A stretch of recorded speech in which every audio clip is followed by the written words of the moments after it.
Fernando Manzanilla, muchas gracias por aceptar la invitación de Capital y por darte un tiempo para poder platicar con nuestros lectores. Gracias a ustedes por la invitación, encantado. Oye, Fernando, ¿va a ganar Morena la gubernatura y la presidencia municipal de Puebla? Yo creo que Morena tiene, hablando estadísticamente, ¿no? Muy altas probabilidades de ganar la gubernatura. En una elección nunca, o sea, nada es certero al 100%, ¿no? Pero las probabilidades son muy altas de ganar la gubernatura. En el caso de la capital, creo que la capital de Puebla, como muchos otros centros urbanos, van a ser más competidos. Creo que sí hay una posibilidad de ganar la capital, pero va a ser una elección más competida, desde luego, que la gubernatura. Ok. Te sumaste al equipo de Alejandro Armenta, fue lo más sonado la semana pasada en los medios, te presentó como un asesor, fuiste también el principal asesor del diputado Nacho Mier, tu mano derecha, y hay medios, o he leído, que ahora dicen que estás en el equipo de Alejandro como espía. ¿Qué dices a eso? Mira, yo las cosas hay que tomarlas luego de quien vienen, y siempre habrá gente que está interesada en generar conflictos o dudas o demás. La realidad es que recibí la invitación de Alejandro, y lo he dicho así también, lo dije en alguna entrevista. En la victoria, la humildad; en la derrota, la dignidad.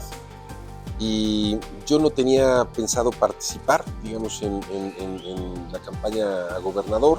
Le agradezco mucho, digamos, no solo la invitación, sino la forma de la invitación y el trato que ha tenido conmigo, que es muy generoso.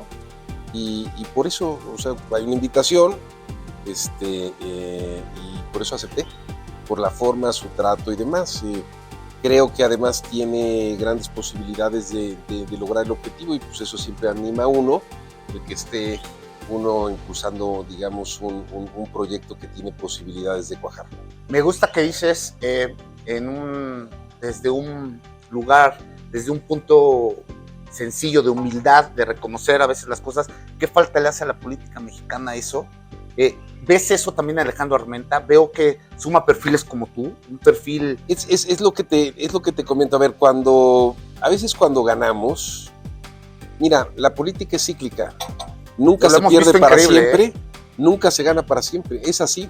Entonces hay momentos donde uno está arriba, hay momentos donde uno está abajo, es la naturaleza. Nunca, prácticamente no hay carreras de éxitos permanentes, y lo más normal en la política es que se den esos ciclos. Y yo lo decía por el tema de él, o sea, porque yo cuando lo veo, me siento con él, hablo con él, vi a un personaje, un actor político finalmente, pero un personaje ya enfundado en su tema de precandidato, pero con una absoluta humildad que hemos visto a lo largo de los últimos meses o semanas desde que se dio la definición. Bueno, desde noviembre, estamos hablando ya de meses, y lo vemos en esta actitud de sumar.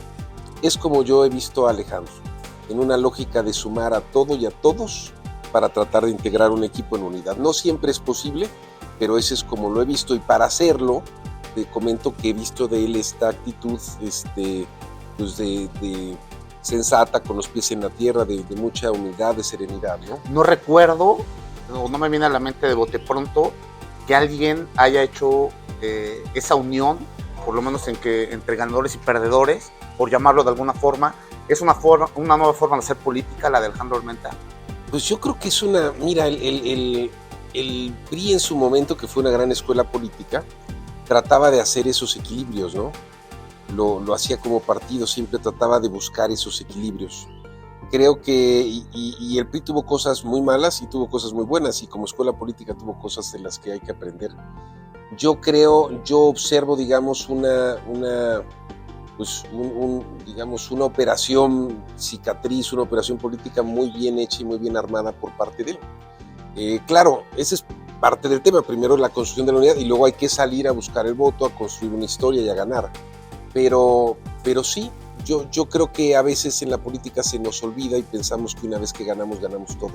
Ni siquiera, fíjate tú, ni siquiera una vez que se gana una elección constitucional se gana todo. Y ni siquiera estando en un gobierno se gana todo, porque la política de nuevo es cíclica, hay momentos buenos, momentos malos. Y una cosa importante que luego no se ve es que las condiciones de gobernabilidad de un estado se construyen o se pueden construir desde una campaña política. Y yo creo que eso es parte de lo que él está haciendo, se está construyendo, digamos, un entorno no solo para ganar, sino después también para gobernar. Claro, bien. Decías que la política es una rueda de la fortuna, coincido totalmente contigo, lo hemos visto incluso creo que en el último sexenio de una forma más clara, gente que estaba empoderada, que gente que se sentía que el cargo no iba a durar 6 años, terminó mal. Yo recuerdo, Fernando, un PAN, un partido Acción Nacional poderoso, fuerte, un PAN que nunca en la historia de Puebla había dado miedo, que era el van a ganar, traen todo, y en ese PAN lo ayudaste a formar en el morenovallismo. Si era un PAN ganador, era un PAN que sí decías, va a ganar la elección. ¿Dónde quedó ese PAN? Mira, ¿sabes qué pasó?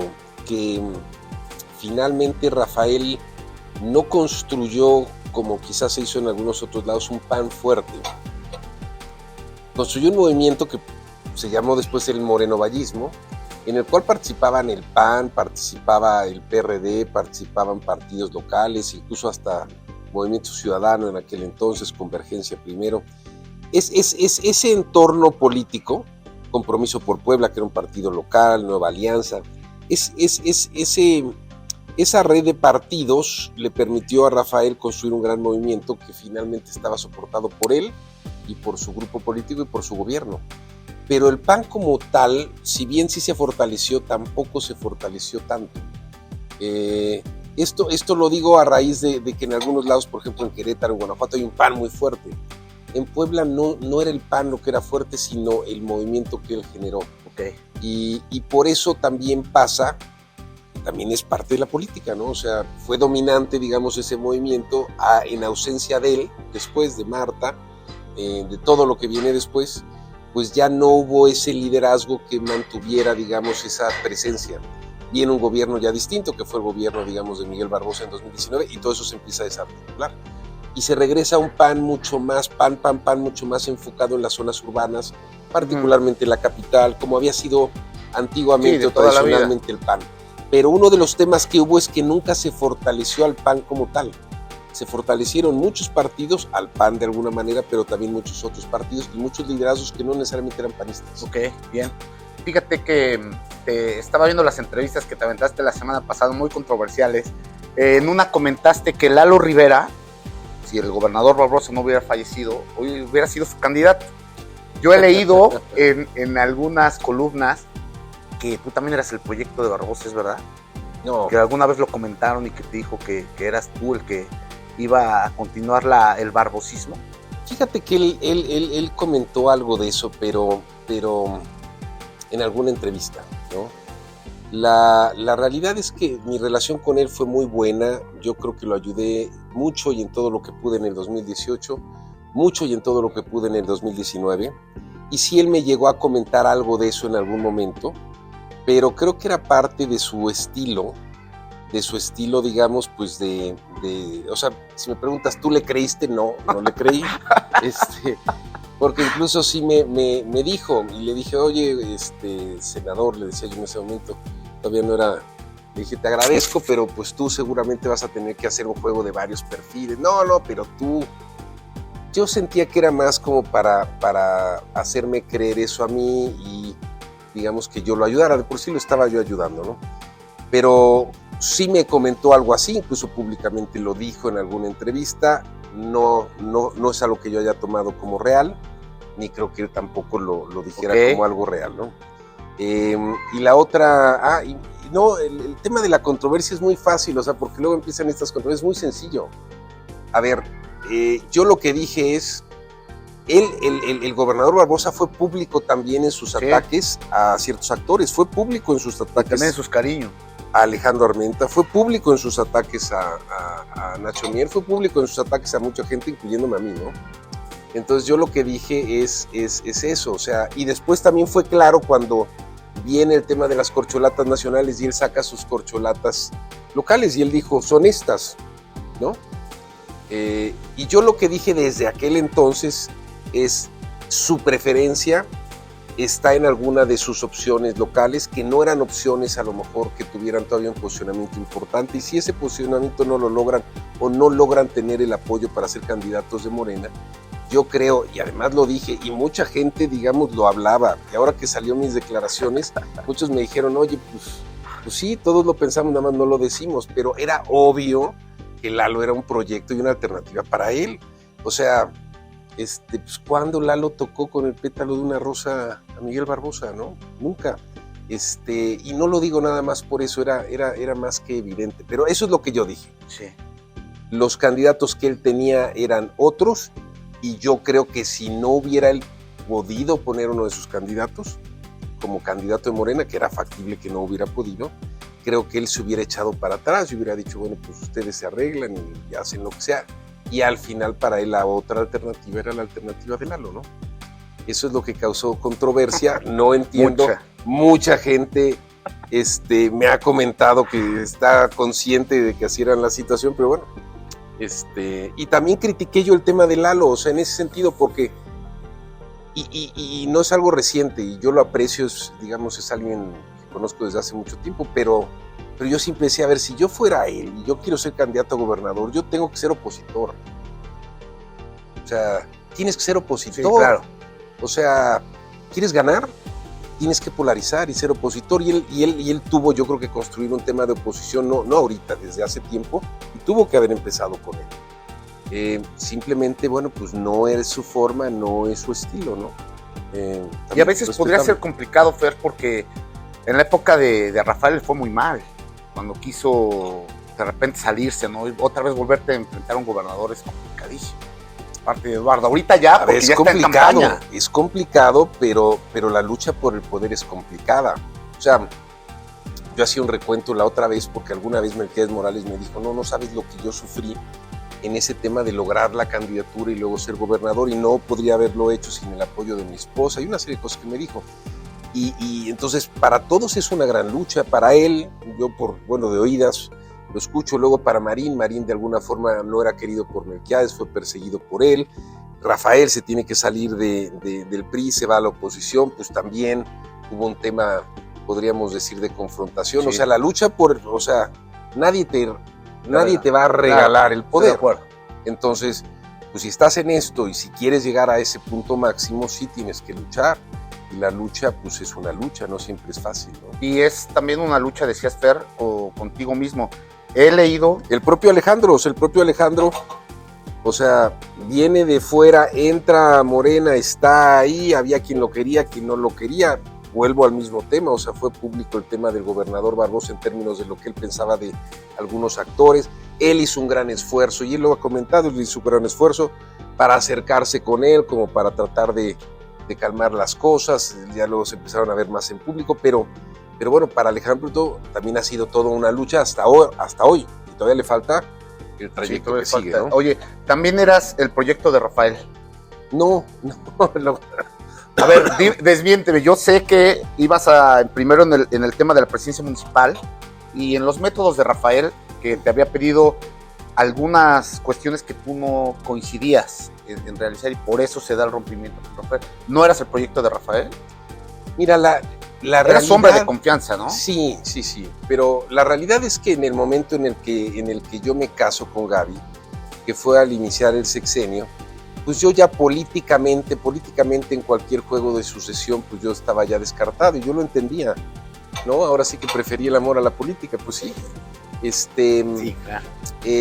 Yo eso lo sabía y lo entendía, pero yo estoy convencido de, ya ex post, analizando todo ya con varias cosas que sucedieron, creo que Rafael desde el principio pensó, primero pensó en un mini gobernador que estuviera año 8 meses, y después pensó desde el principio en la opción de Marta. Creo que esa era su jugada. Entonces, sí, yo fui una gente muy cercana, fuimos un equipo muy cercano desde la época de finanzas, luego tomamos un rumbo distinto, luego nos volvimos a juntar en la elección. Pero al final eran amigos. Sí, fuimos amigos, pero ¿sabes qué? La política a veces, por eso dicen eso, ¿no? En la política los amigos son de mentiras y los enemigos son de verdad.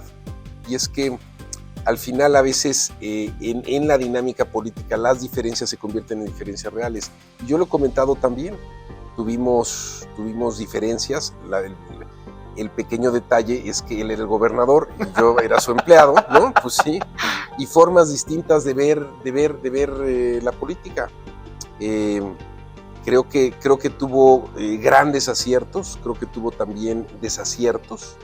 Y bueno, pues yo lo que me llevo, pues más bien lo que me llevo es el recuerdo de esa amistad y de esa persona que fue en su momento, digamos, pues muy cercana a mí y con quien hicimos muchas cosas, ¿no? Pero bueno, la política nos separó no solo en lo político, sino también en lo personal. Okay. ¿Por qué se da el rompimiento, Fer, con el gobernador Barbosa, siendo su hombre estrella también? Déjame calificarte así, como el hombre estrella con Miguel Barbosa. ¿También lo envenenaron? Falsa información. Yo creo que no, Filo, no. Yo creo que Miguel Barbosa era un hombre muy talentoso en la parte legislativa. No era un hombre con experiencia en la administración pública. No estoy diciendo nada que no sea real, él no tenía experiencia en la administración pública. Creo que al final no dimensionó la dificultad de la administración pública. Y yo lo que empecé a notar es inmediatamente en cuanto él gana, empecé a notar, y se lo dije, empecé a notar medios afines a él que me empezaron a golpear. Sí, es de todo sabido. Pero estoy hablando desde el momento en el que él gana. Entonces, creo que él, yo tengo la hipótesis de que yo al final siempre le recordaba a Rafael. Ok. O sea, y él tenía un enorme rencor, odio, resentimiento con Rafael. Y creo que al final, si bien yo lo había ayudado en momentos difíciles y demás, pues pesaba más ese sentimiento. Entonces, yo tengo 2 pláticas con él antes de su toma de protesta, antes de que él tome protesta, donde le digo que me regreso a la Cámara. En las 2 me dice que no. En una de ellas me vuelve a decir, es que mi proyecto eres tú. Entonces le dije, no, ¿cómo crees? No, sí. Y entonces dije, bueno, pues vamos viendo. Pero ya desde el momento en que él gana, antes de que tomara protesta, fue difícil. Y ya cuando él ganó, pues a los 2 meses me di cuenta que yo tenía que salir de ahí. Entonces él creo que entra en agosto. Para octubre digo, me voy. Y estaban en pleno periodo de sesiones en la Cámara. Dije, diciembre es un buen momento, va a haber acabado el periodo de sesiones y en ese momento me voy. Entonces, sí, a lo mejor el entorno jugó, a lo mejor estos recuerdos que él tenía de otras cosas, las intrigas. No soy un caso aislado. Mucha de la gente que lo ayudó, muchísima gente sí, claro, que lo ayudó, acabó distanciado de él por las razones que fuesen, ¿no? Oye, Fer, fuiste secretario de gobierno con Rafael, con Miguel Barbosa, con Pacheco. No recuerdo un hombre que haya trascendido. Me viene a nivel nacional a la mente José Antonio Meade, que logra trascender tantos sexenios por el talento. ¿Cuál te representó el mayor reto de esos 3? No, bueno, pues mira, con Rafael fue fácil al principio porque nuestra relación era, digamos, era estrecha, de mucha confianza y demás, ¿no? Pero también pues la gente en el poder va cambiando. Y Rafael era alguien que era muy, muy enérgico, muy exigente, muy obsesivo. O sea, Rafael te hablaba a la 1 de la mañana. Sí, hay varias historias. Estaba haciendo ejercicio. Y a las 6 de la mañana otra vez. Y, o sea, no dormía. Ajá. A ver, o sea, es una de las cosas que hay que aprenderle a él. O sea, esa capacidad de estar encima de las cosas es un talento. Tiene que ver un poco con una energía, la energía del guerrero que muy desarrollada en él, que hacía que las cosas pasaran. Con Barbosa fue muy difícil, pero más bien por todo esto, por todo el tema ya de las intrigas y de que él claramente no estaba a gusto y yo tampoco, ¿no? Entonces yo padecí mucho lo de Barbosa, o sea, lo padecí, pero pues fue un periodo más corto.